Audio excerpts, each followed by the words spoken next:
Bonsoir à tous.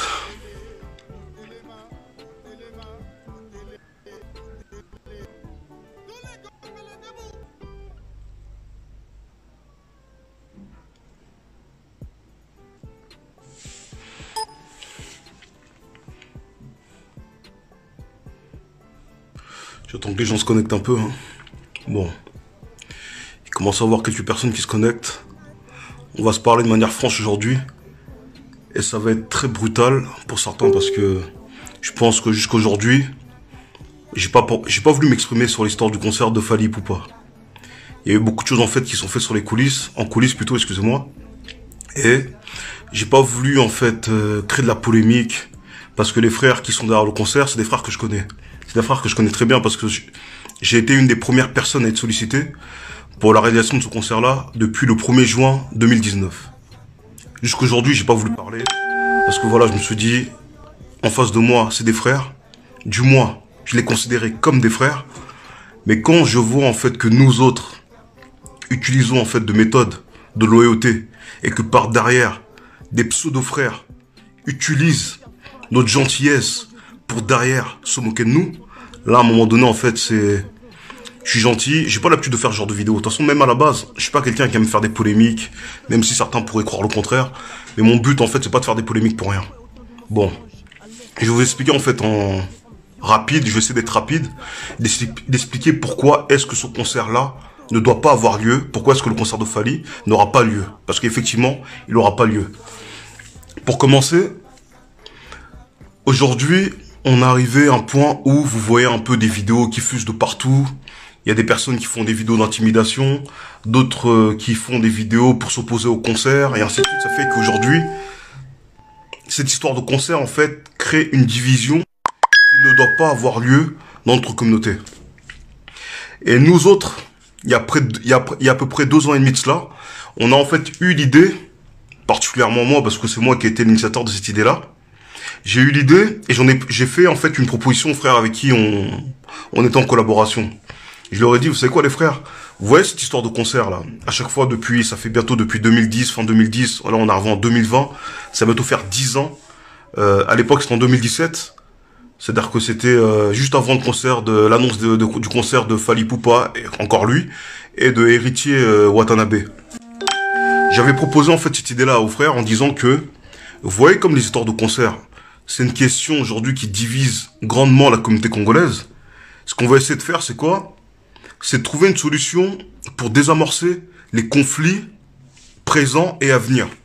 Donc par rapport à ça, on avait eu en fait l'idée de faire asseoir d'un côté les musiciens, les combattants et la diaspora congolaise pour qu'on trouve une solution et pour qu'on mette des principes et des valeurs pour que chacun en fait puisse respecter ça et pour que cette histoire de division liée à la musique puisse cesser.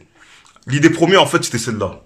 Ce qui fait que on avait eu en fait cette idée-là, voilà, pour désamorcer tous les conflits comme je l'ai dit.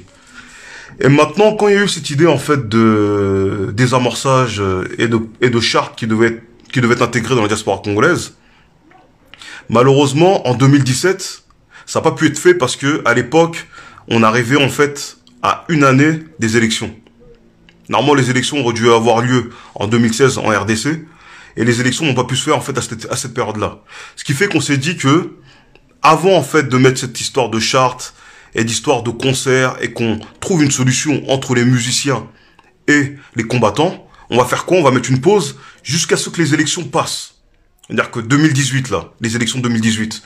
Et à partir de là, à partir de 2019, on allait voir en fait comment est-ce qu'on allait élaborer la charte, on allait faire asseoir tout le monde, toutes les entités présentes, c'est-à-dire que les combattants, les représentants des musiciens et la diaspora, parce qu'il fallait que la diaspora soit témoin de ce qu'il allait être fait.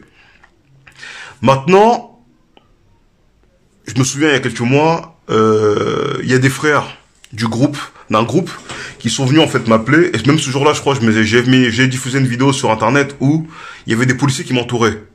Il y avait en fait une bande de policiers qui m'avaient en fait interpellé sans raison, sans aucune raison.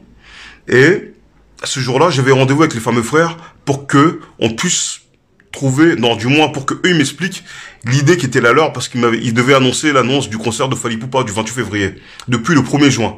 Là on est le 20 février aujourd'hui. Et les frères en question m'avaient appelé, m'avaient dit, Arismo, t'as vu, je sais que t'avais eu en fait l'idée à l'époque de créer une charte pour en fait désamorcer les conflits entre les combattants et les musiciens. Nous, on aimerait en fait que tu nous donnes cette charte-là pour que derrière, on puisse l'appliquer et la faire évoluer pour que les musiciens puissent la signer, et particulièrement Fally Poupa, parce que Fally Poupa voulait faire ce concert. C'est ce qui fait que les frères m'avaient appelé dans cette idée-là. Bon, maintenant, moi, ce que j'ai fait, je leur ai dit, vous savez quoi, les frères? Comme vous avez eu votre idée de votre côté, bon, d'abord, en fait, il faut qu'on discute. Et comme l'idée, c'est une idée qui avait intégré tout le monde, pas seulement les combattants, mais aussi d'autres personnes, on voulait avant tout intégrer ces personnes-là. C'est-à-dire que tous les groupements de personnes qui étaient là, on voulait en fait réunir les différents groupes de combattants, des structures et compagnie, pour qu'on cherche, on trouve une solution par rapport à ça. Et qu'on n'en arrive pas aujourd'hui à ce qu'on est en train de voir aujourd'hui, des conflits ouverts, des vidéos de menaces et compagnie qui ne bonifient pas notre communauté. Maintenant, la première idée, premièrement, c'était celle-là. Après cela, les frères, ils ont dit, ouais, t'inquiète pas, Arismo, on va essayer de voir ça, on va faire une réunion dans les semaines qui viennent, on va réunir tout le monde.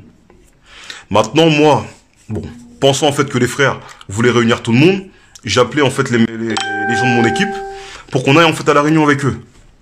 On est parti à la réunion, et à ma grande surprise, au lieu que toutes les structures soient représentées de combattants, je constatais que ce jour-là, qu'il y avait que deux structures. Ma structure et la structure des frères en question. Après cela, bon, moi je me suis interrogé, je me dis, mais le but en fait c'est quoi? C'est en fait de faire un truc avec deux structures. Mon but en fait c'était pas là. Mon but c'était vraiment de réunir et d'unifier la communauté sur cette question-là des concerts. Maintenant les frères, quand ils nous ont appelés à la réunion en question, pendant la réunion, je vois que le frère qui aime bien prendre la parole et qui prend la parole, commence à faire une tribune politique où il exprime ses idées, il explique pas mal de choses pendant pratiquement près d'une heure. Moi, à la base, quand j'étais venu à cette réunion-là, c'était pour me réunir avec des frères pour trouver une solution vis-à-vis de cette question-là qui est liée au concert. Et à ce moment-là, au lieu que cette chose-là pour laquelle on était venu s'applique, je vois en fait que c'est pour une autre raison en fait que le frère nous avait appelés. Bon, la réunion se déroule comme elle s'est déroulée, et depuis ce jour-là, j'ai plus entendu parler en fait d'histoire du concert et de tout ça. C'est-à-dire que c'était depuis juin 2019. Là, il y a quelques semaines, les frères en question aussi, qui étaient toujours derrière le concert, rappellent encore pour qu'on les soutienne. Moi, je l'ai dit, bon, ceux qui me connaissent mes positions par rapport à cette histoire-là. Moi, je suis quelqu'un qui essaye malgré tout de trouver des solutions pour qu'on soit au minimum, qu'on arrive en fait à ne pas créer la division entre nous. Ce qui fait que j'évite les conflits inutiles avec mes frères. Ce qui fait que quand les frères sont venus pour me présenter l'histoire, comme quoi il y avait l'histoire de concert et compagnie, moi je leur ai dit, tu sais quoi les frères, cette idée-là, on aurait pu en fait la faire appliquer si vous ne serez pas en fait approprié en fait cette question-là de charte, parce que la charte en fait, elle avait pour but première d'éviter à ce qu'on arrive à des conflits, à ce qu'on en arrive à ce que des personnes se fassent monter en l'air, comme on dit vulgairement dans la street, et que il n'y ait pas en fait d'animosité entre nous. Mais malheureusement, les frères en question ont récupéré l'idée qui n'était pas la leur, ils se sont appropriés, et derrière, ont commencé à vouloir maintenant nous incorporer dedans, alors qu'à la base, c'était notre idée. Ce qui fait que moi, personnellement, ça m'a fait rire, parce que la personne qui est venue, en fait, me présenter le projet, je lui ai dit, je l'ai regardé, en fait, d'une manière un peu surprise, parce que je me dis, attends, déjà, vous récupérez une idée qui n'est pas la vôtre, premièrement. L'idée en question n'est pas la vôtre, vous la récupérez, et derrière, vous allez en faire autre chose par rapport à son but ou sa destination finale. Parce qu'à la base, la charte n'était pas faite pour que un groupe se l'approprie. C'était but, en fait, c'est qu'on crée une charte en commun, que chaque groupe, entre guillemets, de combattants, mette ses idées et mette les raisons pour lesquelles ce concert-là, ou du moins, les raisons pour lesquelles on avait bloqué les concerts et que les musiciens, normalement, devraient respecter. Et aucune de ces choses-là, en fait, n'a été faite à ce moment-là. Ce qui fait que moi, partant de cette idée-là, j'ai pas voulu, en fait, forcément, en fait, m'intégrer dans cette idée de charte telle que eux, après, ont voulu l'amener. qui fait qu'après ça, quand il y a eu l'idée quand j'ai vu que comment est-ce que les frères partaient, dans quelle direction ils partaient, au début, moi, personnellement, je m'opposais pas au concert. Personnellement, l'histoire du concert, je m'étais dit, tu sais quoi, cette histoire de concert, ça crée plus de problèmes que ça ne crée de solutions. Et même pour ceux qui veulent aller au concert, à la base, quand on part à un concert, d'une prestation scénique, peu importe laquelle, à la base, ça doit être un moment de joie, c'est un moment où est-ce que vous devez être en mode où vous partez en fait dans une ambiance de gaieté. C'est-à-dire que le but, c'est pas d'aller en affrontement, créer des conflits ou autre. Le but, en fait, comme je le dis, c'est quand vous partez dans un concert, le but, c'est de s'amuser, c'est de danser, c'est d'écouter de la bonne musique, de kiffer, de rentrer chez soi tranquillement. Et comme je l'ai dit, le but de la charte avait pour but de créer cet effet-là. Que toute personne qui partait à une prestation scénique d'artistes congolais puisse y aller en toute quiétude. Le but, en fait, c'était là. Maintenant, les frères qui ont piqué l'idée, si je peux dire, l'ont amené à un autre niveau. Au lieu maintenant d'essayer de faire asseoir les gens pour discuter avec eux, même si au départ je pense que ça a été fait, les frères ont commencé à appeler les gens non pas pour discuter, comme ça avait été le but initial de la charte. Les frères en question ont commencé à appeler les gens un à un pour commencer à les intimider. C'est-à-dire qu'on appelle Boketchou par là, on appelle Célésino par-ci, pour derrière en fait les intimider. Parce que vous savez, souvent en fait nous dans la communauté congolaise, les gens entre guillemets qu'on appelle les kozai, c'est-à-dire que les gens qui traînent un peu dans les milieux aérois, où ils aiment bien tout ce qui est délire de sap, fête, danse, musique, ambiance, femmes et j'en passe. Souvent ces mecs-là ont peur un peu, si je peux dire, des jeunes de la street, des mecs de cité. Ce qui fait que eux ils ont fait quoi? Ils ont en fait du trafic d'influence en pressionnant, sans réellement pressionner, les personnes en question qu'ils avaient convoquées à leur réunion. Ce qui fait que je pense que toute personne qui s'intéresse à ça peut retrouver des images où on voit Boketchou avec un groupe de jeunes, on voit Célésino avec un groupe de jeunes. Ils les ont conviés à la base, je pense, pour discuter, mais dans l'idée l'idée qui se cachait derrière, c'était en vérité de leur mettre la pression. Vous savez, on va pas se mentir, entre nous on se connaît, je connais les gens qui sont de notre côté, c'est des gens avec qui j'ai traîné pendant un bon bout de temps dans le combat, ce qui fait que c'est des personnes que je connais très très très bien. Et comme je vous l'ai dit, leur idée première, à la base, était en fait de pressionner et d'impressionner les mecs comme Boketchou.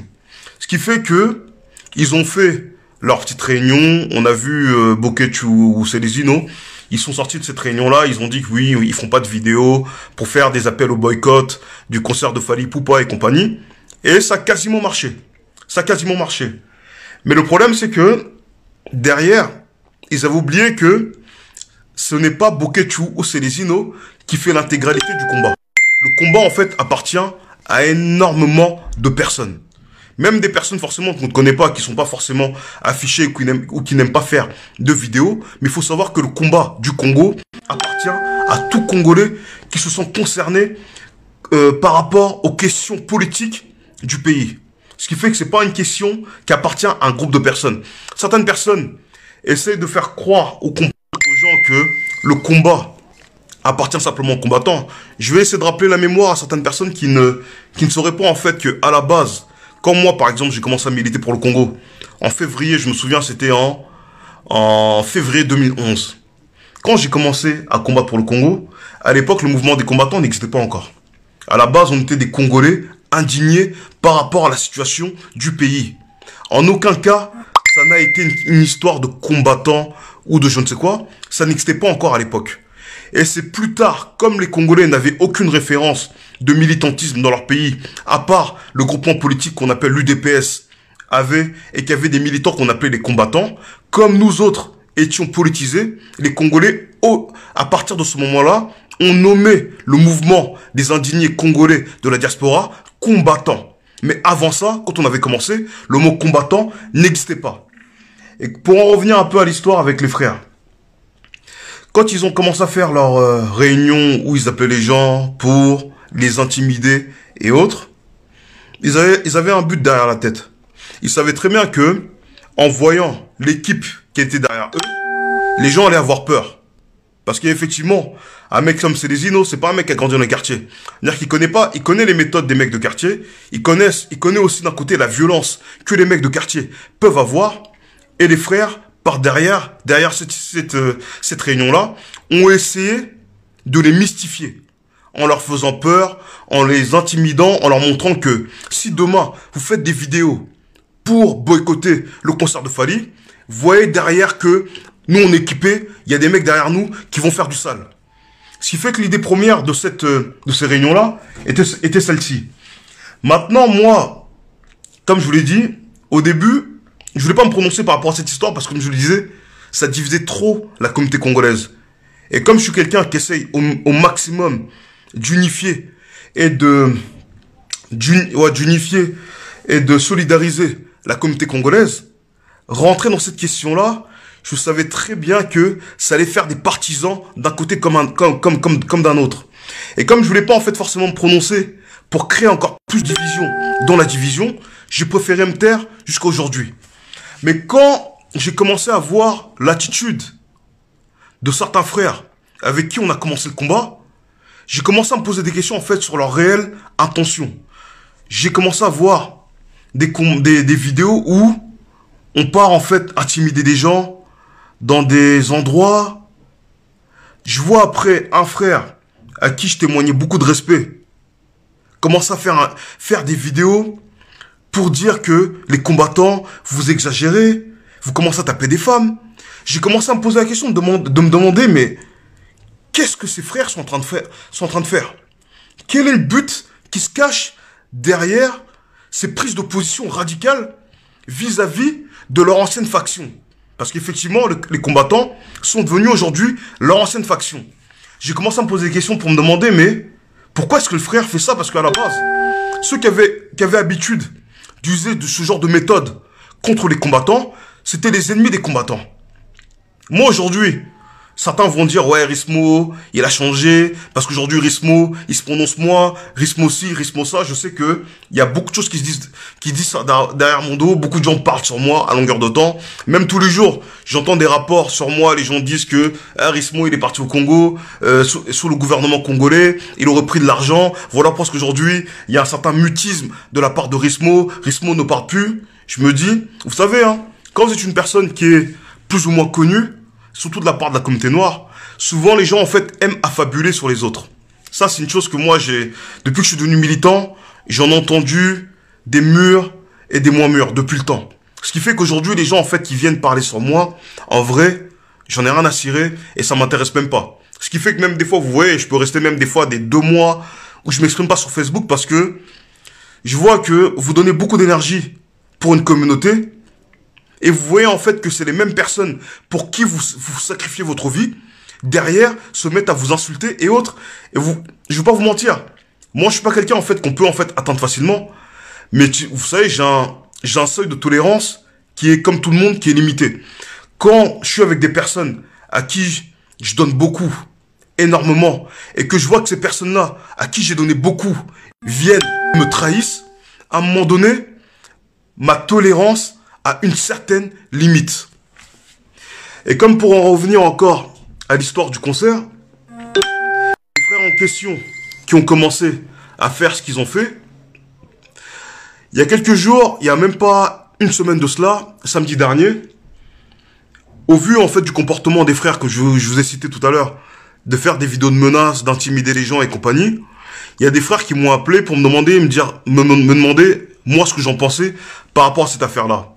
Moi, je leur ai dit, vous savez, les frères, comme c'est pas des ennemis, comme c'est pas des gens d'un camp opposé, c'est des frères qui font partie du même combat que nous. Il faut qu'on fasse quoi? Il faut qu'on trouve une solution. Il faut qu'on les voie. Il faut qu'on leur émette nos avis par rapport à ce qui est en train de se passer et leur dire notre mécontentement et le fait qu'on n'aime pas la manière dont les choses sont en train de se dérouler. Comme je vous l'ai dit, c'est que nous, on voulait faire une charte pour unifier, pour pacifier la communauté sur ces questions-là qui nous divisent grandement, alors qu'on a autre chose à faire que de parler des musiciens qui ne sont pas en fait en vérité notre panaché à nous. Moi personnellement, les musiciens, c'est pas mon pédigré, j'en ai rien à cirer. Maintenant, après avoir parlé avec les frères m'ont dit, tu sais quoi Rismo, on voit en fait l'attitude que les frères commencent à avoir depuis un moment. Ils pensent que eux sont les plus forts, eux ont les équipes les plus déterminées, ils pensent avoir les plus gros bras qui existent sur la Terre. C'est quoi? Nous, on veut pas parler avec eux. Si toi, tu veux y aller tout seul, va parler avec eux. Mais nous, personnellement, on parlera pas avec ces frères-là. Et ce qui fait que ce jour-là, j'ai parlé avec le frère en question parce que moi, quand j'ai quelque chose à dire à quelqu'un, je passe pas par quatre chemins. Je veux pas, en fait, faire semblant, faire l'hypocrite. Le frère en question que je suis en train de parler, 3 jours avant la prise de réunion qu'on voulait faire, je l'appelle pendant une demi-heure. On parle au téléphone. Il me dit, ah, Rismo, non, je savais pas que les gens pensaient comme ça, mais c'est bien en fait que toi tu sois venu me voir, que tu m'aies dit ça, que tu aies fait ça. Je lui dis, ok. Bon, tu sais quoi, maintenant pour régler le problème, on va faire quoi? Moi, je vais contacter les frères. Je vais tous les voir un à un, je vais les contacter au téléphone. Et on va faire quoi?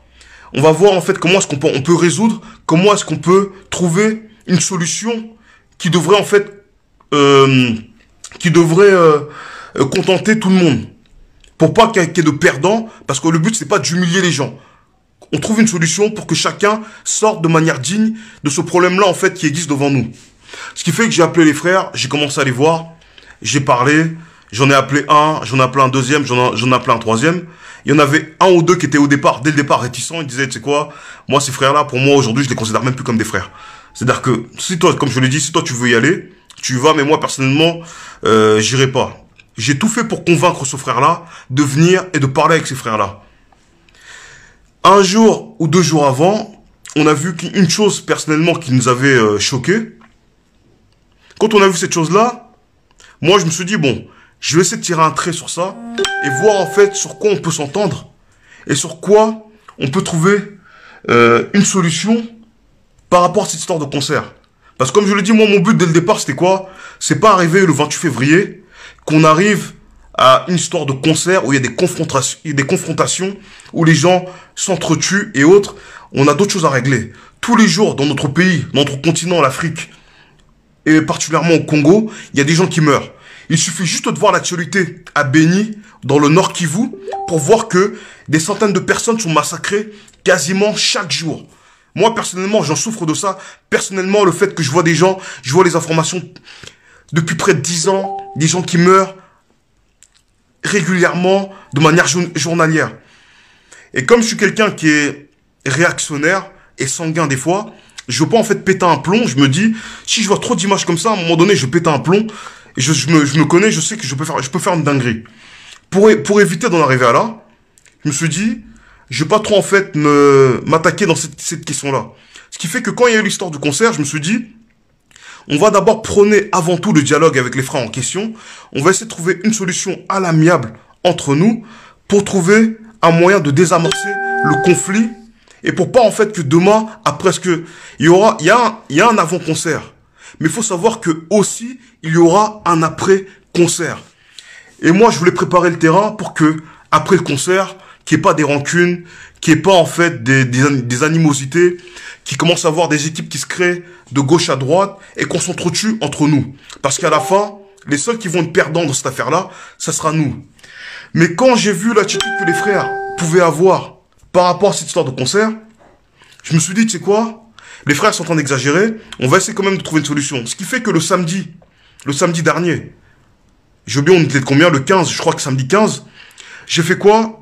J'ai appelé le responsable de l'unité en question, de la nouvelle faction qui s'est créée pour trouver une solution. Avec le frère en question, on a parlé pendant 1 heure. Pendant 1 heure, on discutait et chacun en fait donnait un peu son avis par rapport à ce qui s'est passé. Moi, j'étais en réunion chez moi à la maison avec des frères par rapport à un projet qu'on est en train de mettre en place au Congo.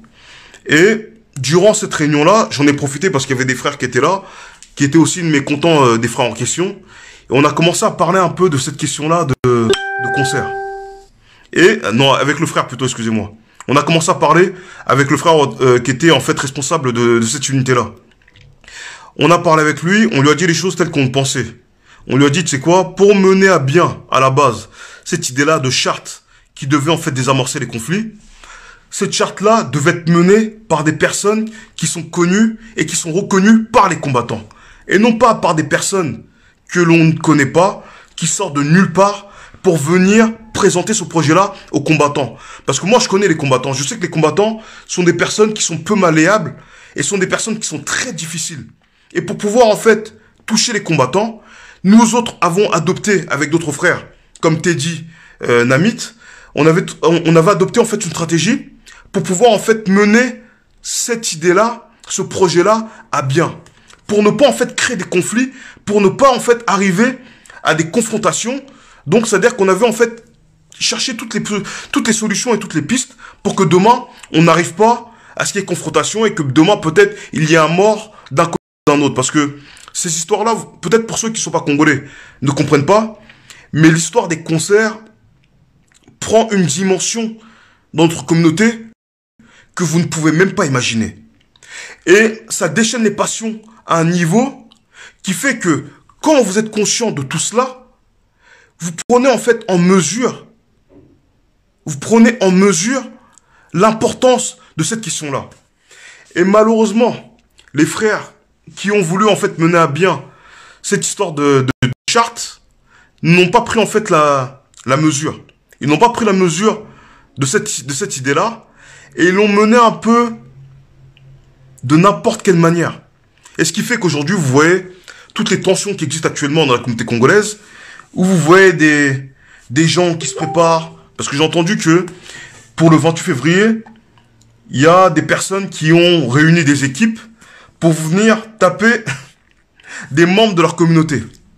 J'ai entendu dire. Et apparemment, on leur aurait proposé des sommes comprises entre 150 et 300 euros pour faire la sécurité du concert de Fally. Ce qui fait qu'apparemment, il y aurait eu une cinquantaine, entre 50 et 100 personnes qui auraient été appelées pour le concert de Fally pour soi-disant taper des combattants. Chose que nous autres voulions éviter avec l'élaboration à la base de la charte. Maintenant, quand on a parlé avec le grand frère en question, moi je lui ai mis des idées. Je lui ai dit, tu sais quoi, pour qu'on puisse bien faire cette chose-là, il fallait que normalement on fasse une conférence de presse avec les artistes musiciens et les combattants, les réunissant. Et derrière, à la fin de cette conférence de presse, il devait en fait y avoir une signature qui devait être faite par toutes les parties représentées. Autant des combattants, autant des musiciens. L'idée première, c'était celle-là. Et à ma grande surprise, aujourd'hui j'ouvre Internet et je vois les idées en fait que j'avais émises au frère. Le frère a récupéré ce que je lui ai dit, mais ne l'a pas appliqué tel qu'on s'était convenu.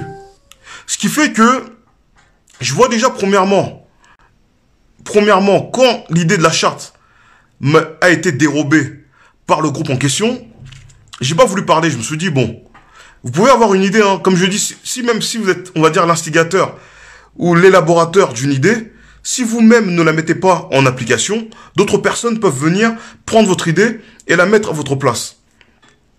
Mais je m'étais dit déjà, bon, qu'on me vole une idée, ça me dérange pas. Ok. Je me dis, bon, peut-être les frères, peut-être pourront l'appliquer, ou peut-être parce que peut-être que moi-même, j'ai dormi, et peut-être que je l'ai pas appliqué. Voilà pour ce que les frères ont décidé d'utiliser cette idée-là.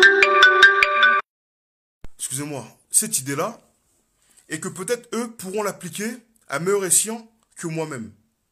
J'ai laissé passer ça. Mais maintenant que je redonne encore d'autres idées, par derrière, et que je vois des frères, le même frère en question, venir et me voler encore une idée, là, à un moment donné, je me dis, quand vous êtes trop gentil avec les gens malheureusement, ont tendance à vous prendre pour un imbécile.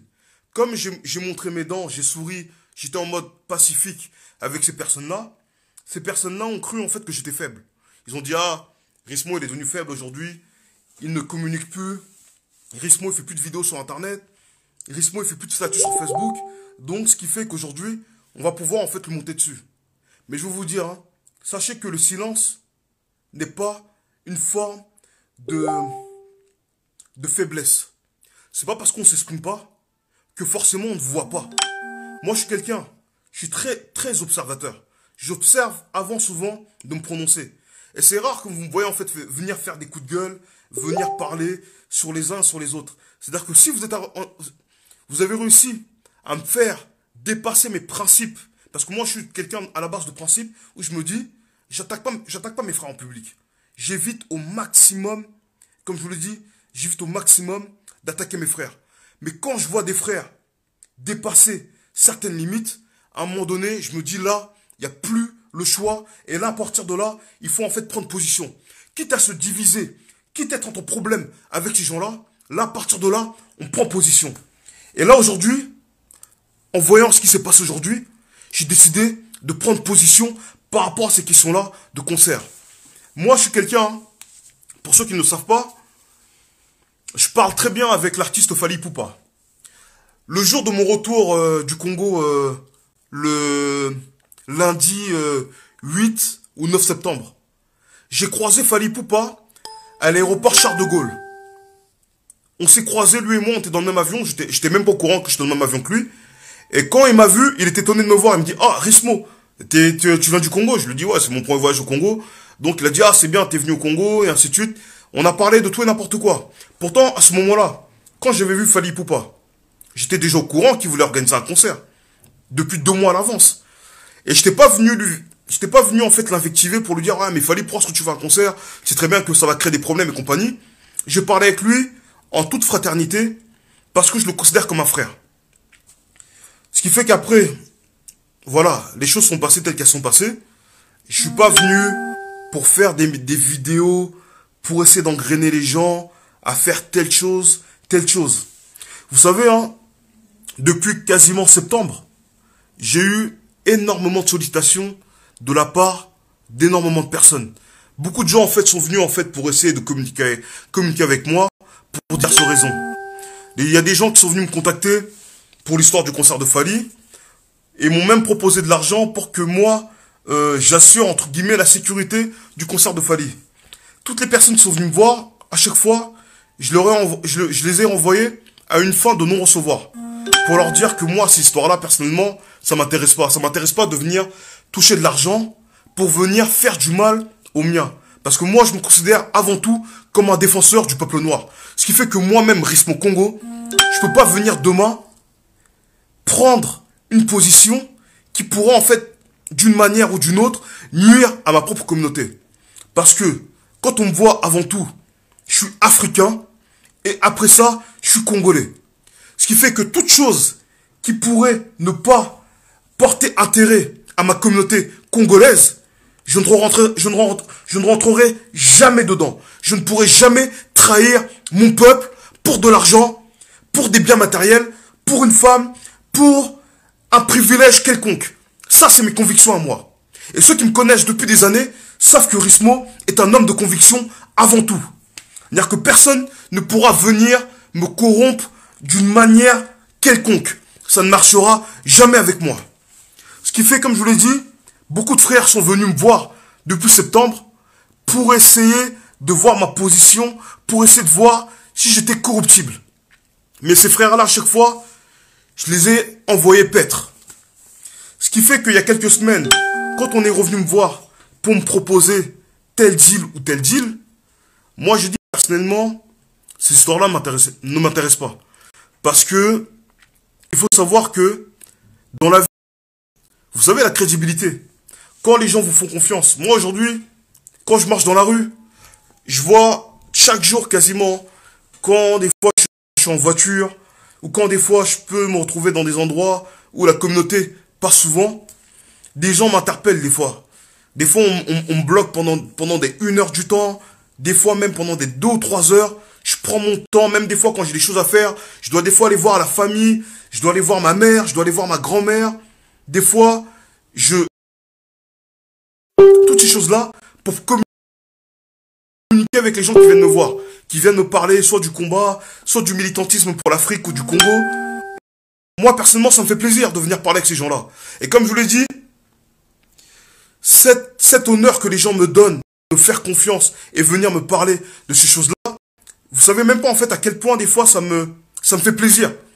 Ce qui fait que jamais, au grand jamais, je ne pourrai trahir la confiance de toutes ces personnes-là qui font confiance à Rismo et au combat que je suis en train de mener. Ce qui fait que quand ces gens-là viennent me voir pour me faire des propositions afin de déroger à mes principes, je ne répondrai jamais à ces personnes-là parce que je suis quelqu'un qui a un minimum de discipline et j'essaye aussi d'appliquer cette discipline-là dans ma propre vie. Tous ceux qui me connaissent, s'il y a quelqu'un qui connaît Rismo dans l'intimité, pourra vous le dire. Ce qui fait, comme je l'ai dit, beaucoup de gens sont venus me voir pour essayer de me proposer des choses. Et à chaque fois, je dis non. À chaque fois, les gens me disent, ouais, mais Rismo, je sais pas quoi. Je leur ai toujours dit non. Et même des fois, les gens ne comprennent pas, des fois, en fait, ma manière de fonctionner, parce que les gens, ils se disent, attends, lui, on l'a vu, il était parti au bled, avec des gens aujourd'hui qui sont proches de la présidence. Mais demain, on vient, on lui propose quelque chose d'autre, proche de ces gens-là, il ne veut pas. Mais en fin de compte, on ne comprend pas, en fait, sur quel pied danser avec toi, Rismo. J'ai ma propre logique. Je sais, en fait, pour quelles raisons je fais certaines choses, et je sais, en fait, là où je veux mener mes idées. Et comme je le disais tout à l'heure, quand les frères sont venus me voir, moi personnellement, je suis quelqu'un, j'essaie toujours de trouver des solutions pour arranger tout le monde. Comme je le dis, l'intérêt de mon peuple, c'est mon intérêt aussi premier. Je sais jamais en fait de faire le mec qui me met en avant par rapport à pas mal de choses. Depuis que je suis dans le combat, hein, depuis des années, ça va bientôt faire 10 ans que je suis combattant, que je suis militant, on m'a fait des coups de pute, j'ai reçu des coups de trahison dans tous les sens. J'ai jamais essayé de porter atteinte à toutes ces personnes-là qui ont essayé de me faire du tort. Jusqu'à aujourd'hui.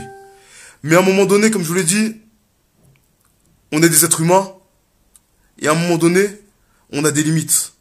Quand certaines personnes à qui vous accordez votre confiance viennent vous trahir, à un moment donné, vous comprenez que vous devez en fait changer de méthode. Être trop gentil avec les gens, ne jamais rien dire, parce qu'on se dit, si je parle, ça va diviser, si je parle, ça va créer la confusion, donc ce qui fait que je vais me retenir, et je vais pas dire les choses. Ce qui fait jusqu'à aujourd'hui, j'ai pas voulu parler, parce que je ne voulais pas dire les choses, parce que je ne voulais pas en fait vexer, ou indexer certaines personnes. Mais quand je vois en fait la manière dont les choses sont en train de se dérouler, quand je vois en fait que certains essaient de recruter des petits frères à moi, pour demain taper des membres de notre communauté, je me dis, en fin de compte, les frères, vous jouez à quoi? Vous voulez faire quoi en fait là? Vous êtes en train de jouer à quoi? Parce que quoi? Parce qu'on nous a proposé une recette. Parce qu'on nous a proposé 10% des recettes d'un concert. Les recettes d'un concert, c'est quoi? C'est 150 000, 200 000, 250 000 euros, pas plus. En vrai, vous allez gagner combien? On va vous reverser combien pour que demain, vous œuvrez au Congo? 10 000, 15 000, 20 000 euros. Donc ça fait que vous allez changer la face du continent africain ou d'un pays qui fait 2 345 409 km² avec 20 000 euros. Je suis désolé les frères. Hein. À un moment donné, il faut être réaliste.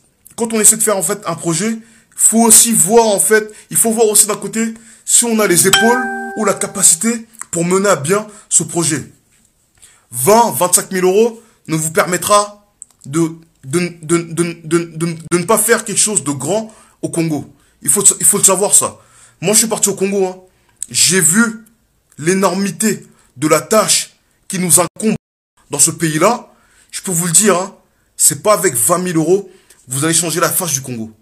Ce qui fait que, si c'est pour 20 000 euros, ou si parce que vous voulez en fait vous mettre en avant pour que demain, on vous dise que c'est grâce à vous qu'on a remis des concerts et que par derrière, vous puissiez avoir une certaine crédibilité et pour que certaines portes vous soient ouvertes, vous ne pouvez pas le faire en fait en créant un conflit dans votre propre communauté. Ce qui fait que les frères qui utilisent ce genre de méthode pour pouvoir avoir une crédibilité, parce que certaines personnes sont en recherche d'une certaine crédibilité, comme ils sont à la recherche de cette crédibilité-là, ils sont prêts à tout et à utiliser tous les moyens possibles pour pouvoir y arriver.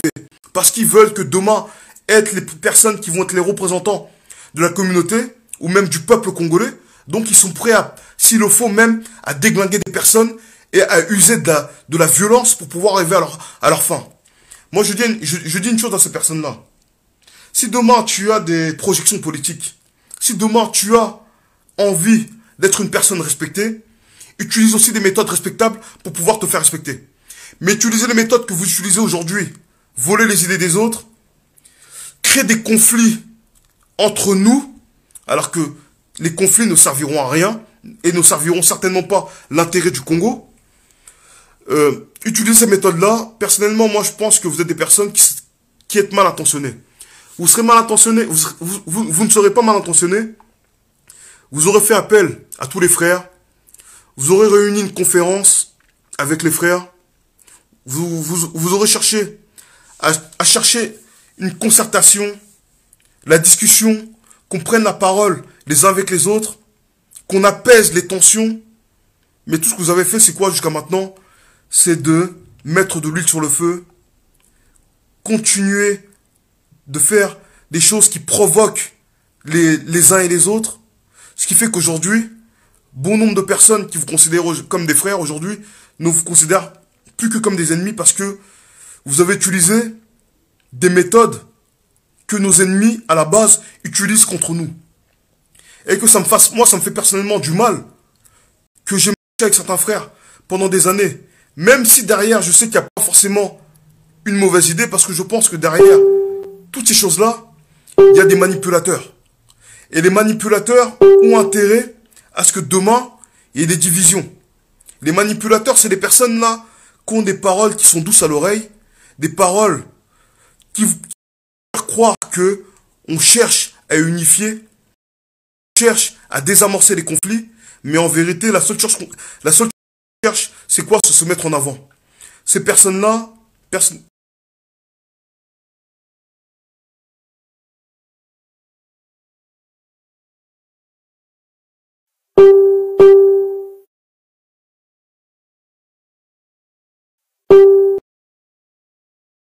je pense que demain, même pour le Congo, n'apporteront rien en fait de bénéfique à notre pays. Si aujourd'hui le Congo est dans cette situation-là, c'est parce qu'on a affaire à la tête des institutions, des personnes qui sont mal intentionnées, des personnes qui viennent voler les données du pays, des personnes qui n'ont aucune pitié vis-à-vis de ce peuple-là qui a souffert depuis tant d'années. C'est-à-dire que demain, vous utilisez les mêmes méthodes que les gens aujourd'hui qui gouvernent ce pays-là, vous atteindrez, vous obtiendrez exactement les mêmes résultats. Et moi, personnellement, je peux pas en fait rester silencieux quand je vois qu'il y a des gens qui utilisent des méthodes de manipulation pour arriver à leur fin. Parce que ce que vous faites s'appelle de la manipulation. Et ces gens-là, on vous empêchera de nuire. Moi, personnellement, Rismo, je vous empêcherai de nuire. Ce qui fait qu'aujourd'hui, quand je vois tout ce qui est en train de se passer, je me dis, tout ça aurait pu être évité si on aurait eu affaire à des personnes qui étaient consciencieux et qui avaient l'amour réel du Congo. Mais aux méthodes que vous utilisez, je vois en fait en vérité, vous êtes des personnes qui n'aimaient pas votre peuple et qui n'aimaient pas aussi particulièrement le Congo. Parce que je vous dis, vous savez, j'ai tendance à dire, et je le répète souvent à qui veut l'entendre, que, vous savez, ce qu'on est en train de défendre là, quand on parle de la RDC, quand on parle de l'Afrique, on parle du Congo, on ne parle pas d'une terre. Le Congo, c'est pas une terre avant tout. Ce qui représente le Congo, avant tout, c'est les populations qui vivent sur le Congo. Et même en dehors du Congo. Ce qui fait le Congo, c'est pas la terre du Congo, c'est pas les diamants du Congo, c'est pas le coltan du Congo, c'est pas le manganèse du Congo, c'est pas le cobalt du Congo, c'est pas les diamants, c'est nous autres Congolais. Nous autres. Ce qui fait que celui qui se dit défendre le Congo, avant tout, cherchera toujours à pacifier et à créer l'unité de ce peuple-là. Mais ceux qui viendront avec des principes de division, des méthodes limites de la voyoucratie pour obtenir gain de cause, sont des personnes en vérité qui n'aiment pas le Congo.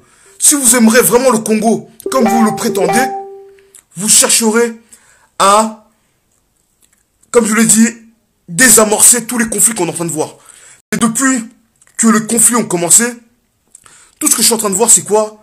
Vous cherchez à faire de la provocation, vous cherchez à montrer que vous êtes les plus forts. Et je vous le dis, dans ce monde-là, personne n'est plus fort. Vous avez vu ce qui est arrivé dernièrement, il y a une semaine et demie, à l'autre rebeu, là, Bassem Braïki, qui s'amusait à insulter la terre entière. Il s'amusait à insulter la communauté noire. C'est même pas nous autres Africains qui l'avons frappé. C'est un de ses frères rebeux qui est venu et qui l'a massacré. Pour vous montrer que quand vous usez de méthodes peu enviables, à un moment donné, ça finit toujours par vous retomber dessus. Ce qui fait que c'est pas une menace que je suis en train de vous faire, hein. Parce que certains pourront dire, ouais, il menace dans sa vidéo. Moi, je menace personne. Je suis personne pour menacer qui que ce soit. Je suis moi. Je suis responsable de ce que je dis, de ce que je fais, pas de ce que vous comprenez. Et je vous dis, les méthodes que vous êtes en train d'utiliser, montrez que, là, aujourd'hui, vous voulez engager des mecs, vous leur donnez 250 € pour venir taper des gens. Mais il faut savoir une chose. Aujourd'hui, tu peux avoir de l'argent pour payer une sécurité, payer des petits mecs de la street qui vont venir faire vos sécurités pendant un temps. Mais sachez une chose, ces gens-là que vous engagez, c'est des gens qui sont attirés que par une seule chose, qui est l'appât du gain. Demain, quand vous n'aurez pas de l'argent à leur proposer, ces gens-là, vous pensez vraiment que ces gens-là, en fait, ils vont continuer à venir vous protéger? Nous, la différence, c'est quoi? C'est qu'on est des personnes de conviction. Une conviction, c'est pas une chose qui s'achète. Moi, demain, même après le concert, avant ou après le concert, je serai moi, après le concert, je continuerai d'être moi.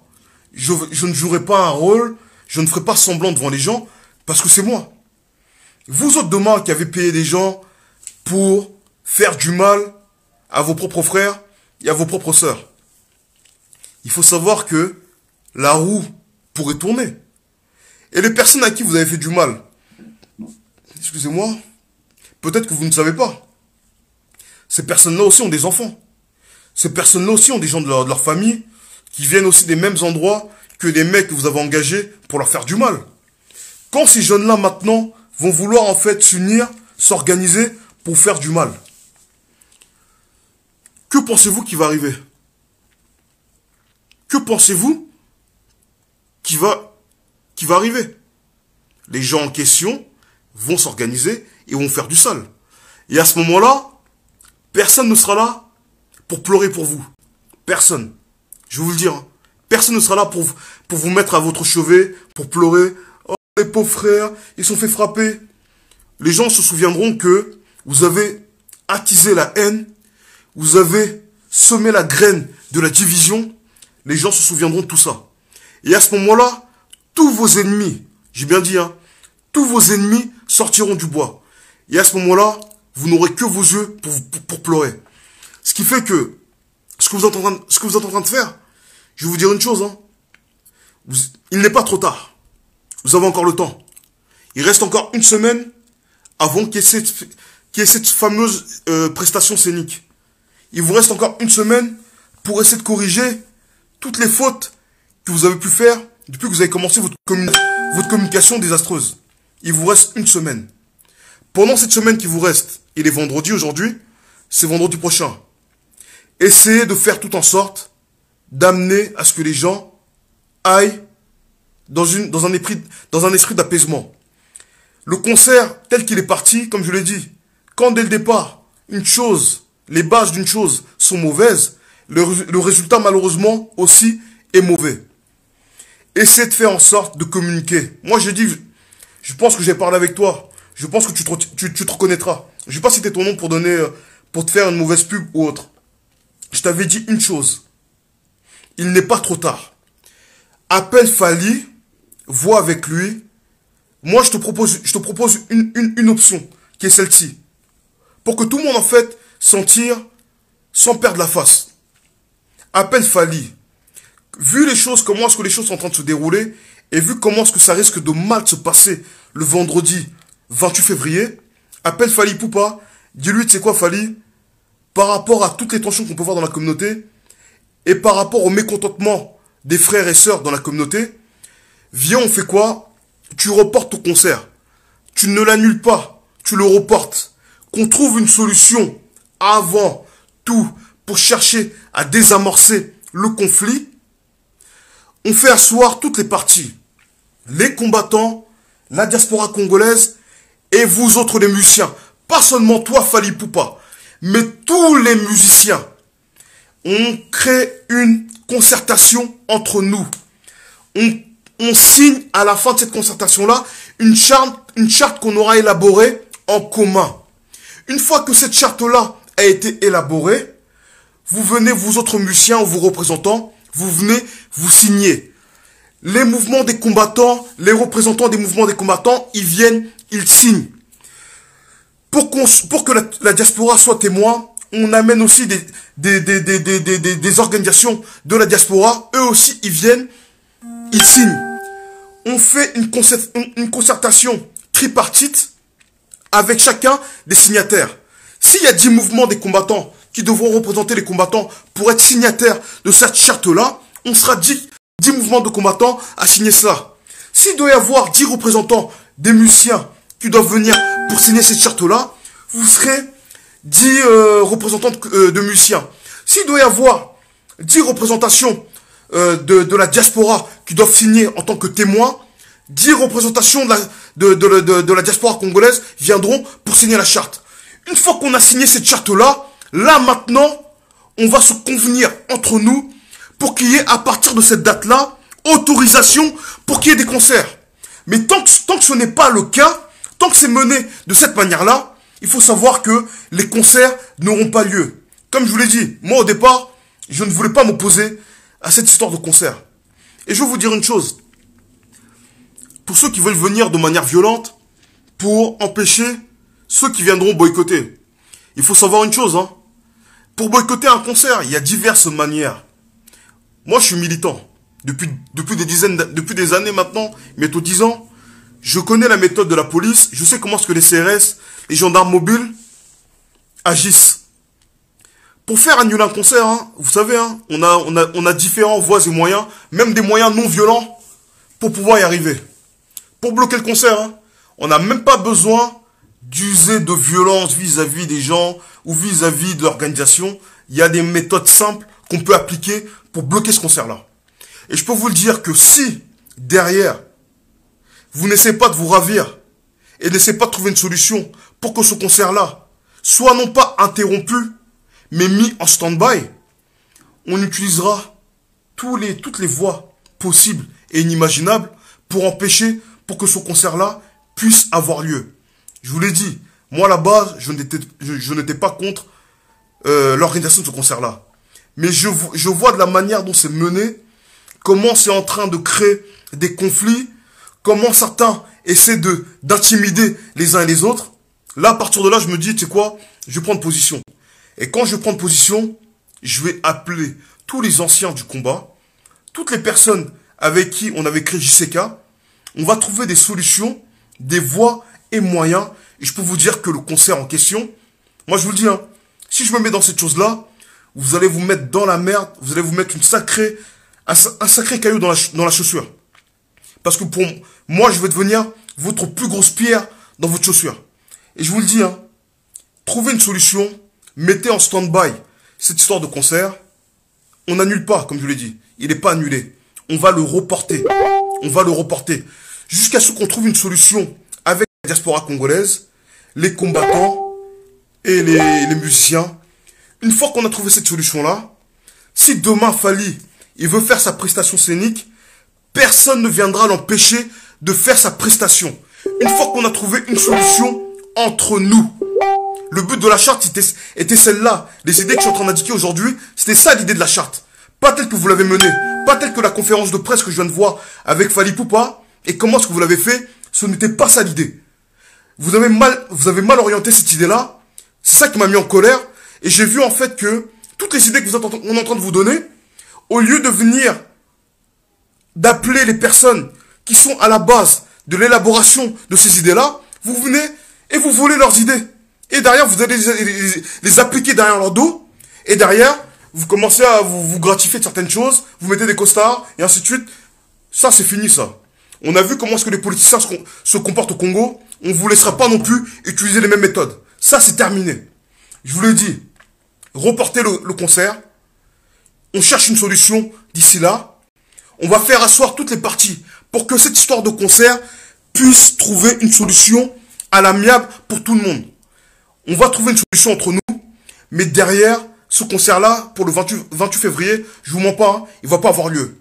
Si je dois utiliser toute mon énergie, moi, Rismo, pour que ce concert-là n'ait pas lieu, j'utiliserai mes voies et moyens pour que ça puisse avoir lieu. Comme je vous l'ai dit, appelez-moi, je vous laisse quelques jours, on va voir avec les autres frères, on va voir comment est-ce qu'on va s'organiser. S'il faut appeler Fally, j'ai son numéro de téléphone. Je vais appeler Fally moi-même, je vais lui expliquer les choses, on va reporter le concert, on va faire une conférence de presse, après ça, avec toutes les composantes réunies, et à partir de là, on trouvera une solution de crise, une solution de sortie de crise. Une fois que cette solution-là, de sortie de crise, est trouvée, là, demain, il pourrait y avoir des prestations scéniques. Ça veut dire que si Fally Ipupa, Fabregas, Héritier, Ferré, je sais pas qui d'autre, qui veut faire des concerts, pourra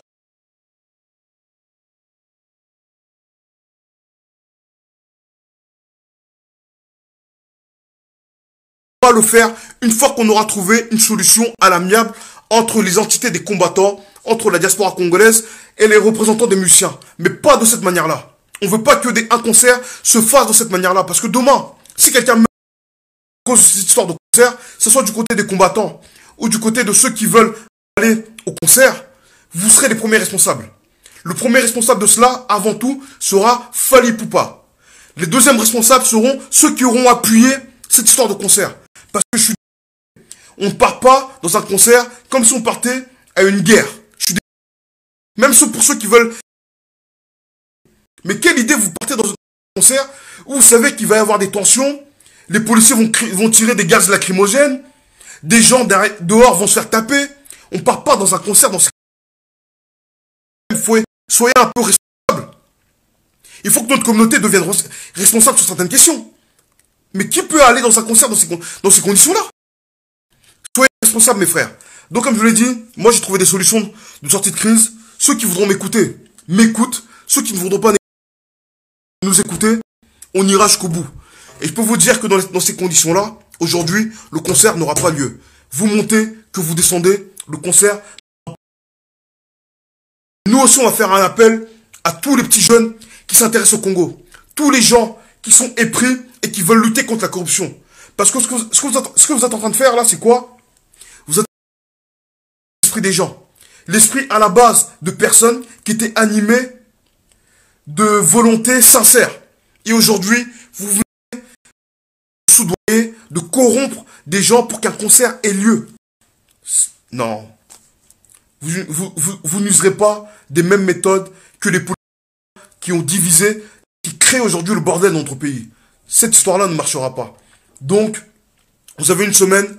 Si vous voulez pas nous écouter, advienne ce qu'il adviendra. Et comme on dira chez nous, lumbe lumbe, mouette mouette. Ça ira jusqu'au bout. Et faut savoir que personne n'impressionne personne. Car ici c'est Paris. Et on ne parie pas à Paris. Merci à vous. J'étais un peu long pour le direct. Et on se verra pour le vendredi prochain. Ingeta, Ingeta, Ingeta.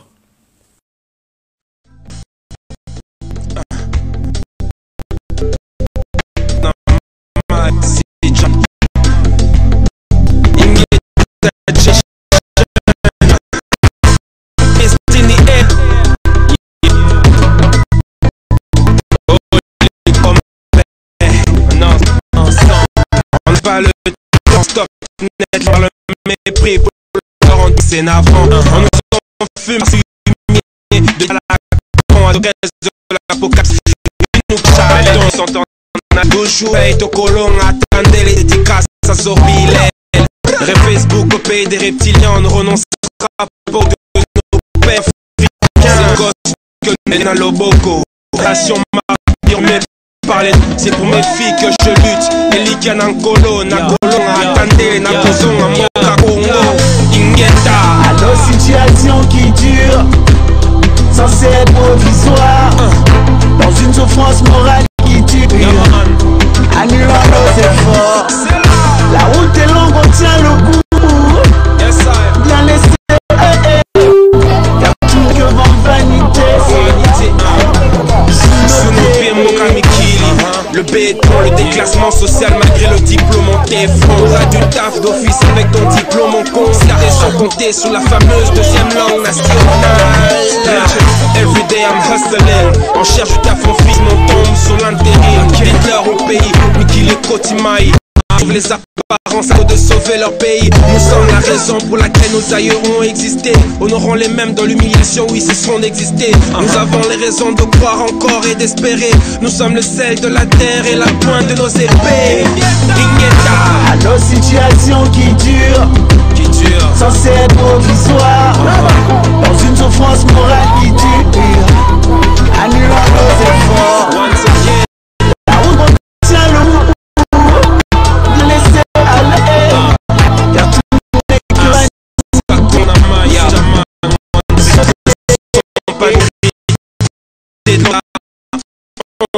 que de nos amis j'ai 1000 kilomètres pour finir là et entrer dans l'échec.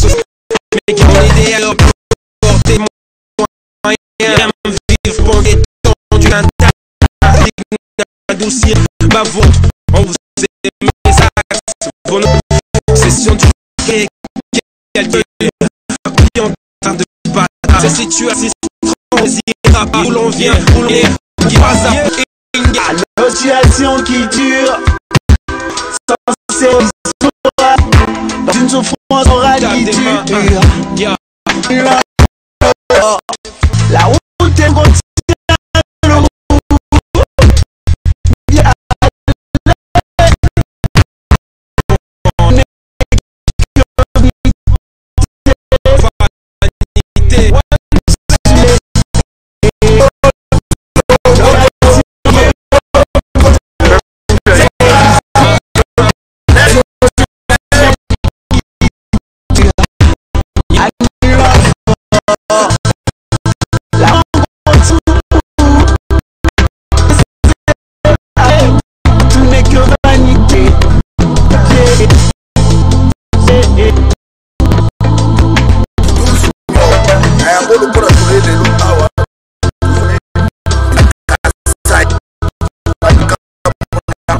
Mort na Maluku, Rossi Mukeni Chimanga, Preska Panga, Eric Bloko, Erbola Pekazo, Madula, Dani Botechi, Tozame 890 morts na yu Kotambola.